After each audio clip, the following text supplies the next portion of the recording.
सुबह का वक्त था। सभी हाल में बैठे हुए थे।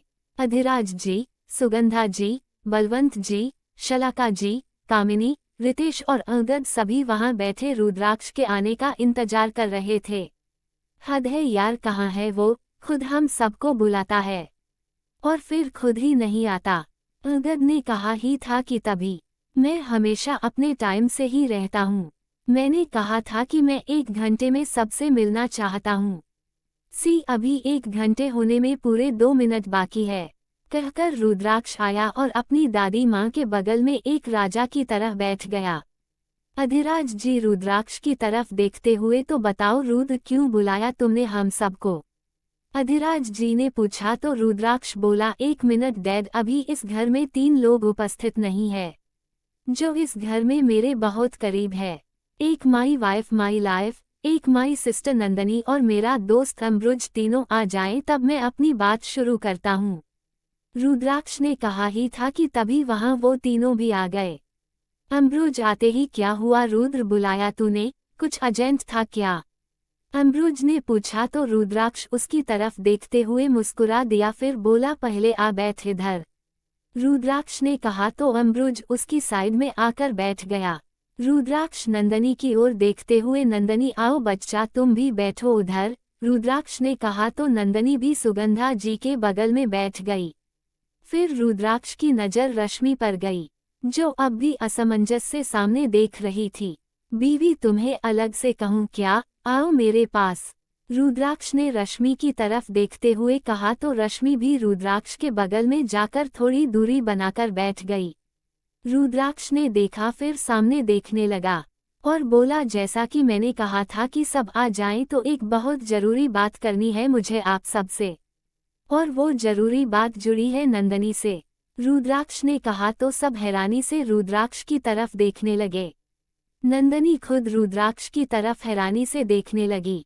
अम्ब्रुज के भी कान खड़े हो गए, मगर रश्मि शायद वो समझ गई थी कि रुद्राक्ष क्या बात करने वाला है, इसलिए उसके चेहरे पर मुस्कुराहट आ गई थी और वो मुस्कुराते हुए बड़े प्यार से रुद्राक्ष की तरफ देख रही थी।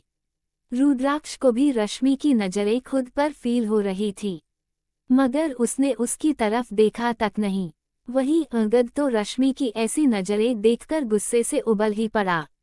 रुद्राक्ष आगे बोला, मैं चाहता हूँ कि जिस तरह रितेश अपनी जिंदगी में आगे बढ़ा है, उसी तरह नंदनी को भी आगे बढ़ने का मौका दिया जाए, और इसलिए मैं चाहता हूँ कि नंदनी की शादी हो जाए। जैसे ही रुद्राक्ष ने ये कहा, सभी के चेहरे पर हैरानी की भाव उभर आए। अधिराज जी, ये तुम क्या कह रहे हो रुद्र? नंदनी की शादी? लेकिन ये समाज वाले क्या कहेंगे? और ऊपर से नंदनी डाइवोर्सी है और ऊपर से एक बच्चे की माँ। ऐसे में कौन थामेगा नंदनी का हाथ? अधिराज जी बोले तो सुगंधा जी भावुक होते हुए, अधिराज जी ये आप क्या कह रहे हैं? नंदनी हमारी बेटी है, और अगर हम उसकी खुशियों का नहीं सोचेंगे तो फिर कौन सोचेगा? तभी शलाका जी भी, अरे माफ कीजिएगा भाभी, लेकिन आप किन खुशियों की बात कर रही हैं? उन खुशियों की जिनकी वजह से हमारे परिवार के नाम पर जग हसारत होगी, उन खुशियों की बात कर रही हैं। तभी बलवंत जी भी अपनी जगह से उठते हुए, शलाका जी बिल्कुल ठीक कह रही हैं।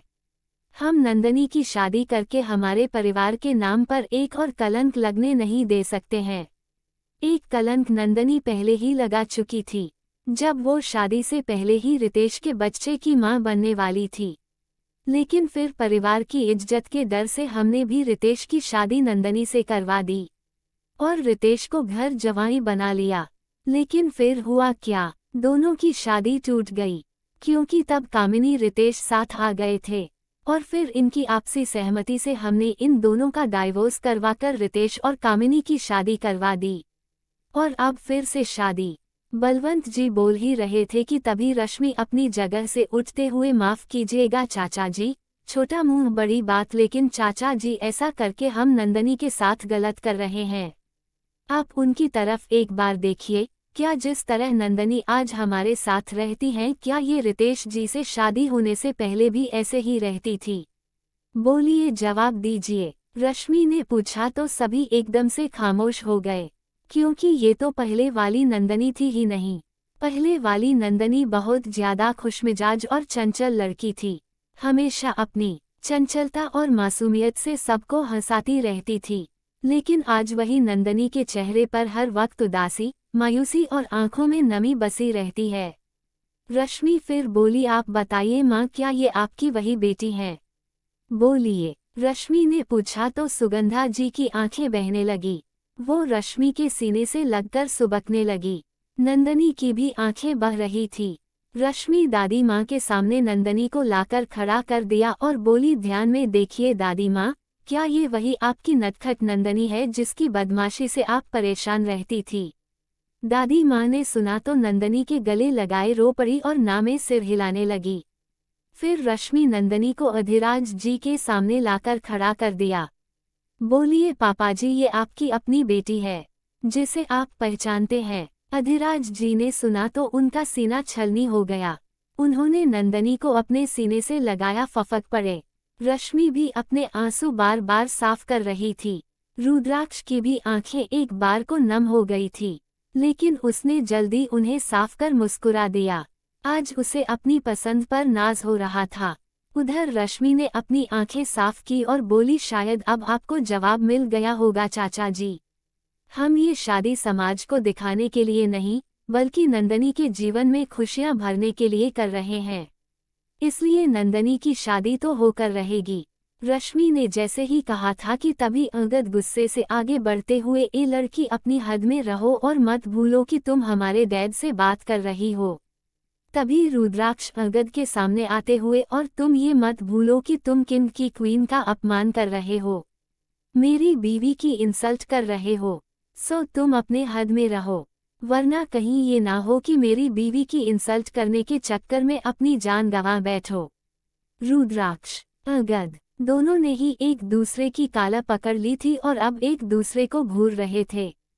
तभी बलवंत जी और अधिराज जी दोनों को छुड़ाने की कोशिश करते हुए, रुद्राक्ष अंगद छोड़ो दोनों एक दूसरे को। लेकिन दोनों की ही आंखों में खून उतर आया था। रश्मि भी रुद्राक्ष की बाहों को पकड़ लेती है। रुद्राक्ष छोड़िए उन्हें, प्लीज छोड़ दीजिए, रश्मि भी कहती। लेकिन जैसे रुद्राक्ष को कुछ सुनाई नहीं दे रहा था। तभी रश्मि जोर से चिल्लाती है, रुद्राक्ष आपको हमारी कसम, आप उन्हें छोड़ दीजिए। रश्मि जैसे ही रुद्राक्ष को अपनी कसम देती है, रुद्राक्ष अंगद की कालच छोड़ देता है। अंगद को भी बलवंत और शलाका जी आकर अलग कर देते हैं। लेकिन रुद्राक्ष गुस्से से पलटकर खड़ा हो जाता है। उसे इस वक्त रश्मि पर बहुत ज्यादा गुस्सा आ रहा था। रश्मि रुद्राक्ष की हथेली को थामते हुए, रुद्राक्ष प्लीज आप शांत हो जाइए, हम यहाँ लड़ने नहीं आए हैं। लेकिन रुद्राक्ष उससे अपना हाथ छुड़ा लेता है और जाकर सोफे पर बैठ जाता है। उसके बैठते ही सब भी अपनी अपनी जगह पर बैठ जाते हैं। इस वक्त हाल में जो तनावपूर्ण माहौल था वो और भी ज्यादा तनावपूर्ण हो गया था। सब चुप हो गए थे। रश्मि भी रुद्राक्ष के बगल में आकर बैठ गई थी। नंदनी अपनी माँ के सीने से लगी बैठी थी।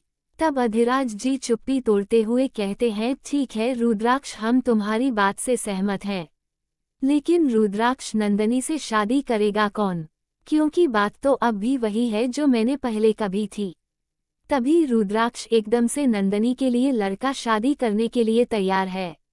रुद्राक्ष ने जैसे ही कहा, सबकी नजरें फिर से एक बार रुद्राक्ष पर अटक गई। अम्बरुज की आंखों में नमी उतर आई थी। उसकी नजरें नंदनी पर टिक गई, क्योंकि वो अपनी नंदनी को एक बार फिर से खो देने वाला था। जैसे एक बार पहले भी वो नंदनी को खो चुका था और एक बार फिर वही फिर से होने जा रहा था। नंदनी की शादी किसी और से, वो अब कैसे बर्दाश्त कर पाएगा ये दर्द? अम्बरुज का दिल बुरी तरह से दर्द करने लगा था। रुद्राक्ष की दादी माँ रुद्राक्ष की ओर देखते हुए, रुद्र लड़का शादी के लिए तैयार है। कौन है वो लड़का? क्या हम उस लड़के को जानते हैं? रुद्राक्ष की दादी माँ ने पूछा तो इस बार नंदनी की भी नजरें भी अम्बरुज पर चली गई थी। जारी है लेखिका प्रियंका गुप्ता। आज का भाग आपको कैसा लगा कमेंट करके जरूर बताइएगा। तो मिलते हैं अगले भाग में। और जिन लोगों ने मुझे सब्सक्राइब नहीं किया है, अभी कर लीजिए ताकि आपको मेरी कहानियों के नोटिफिकेशन सबसे पहले मिल सकें। Thanks for watching.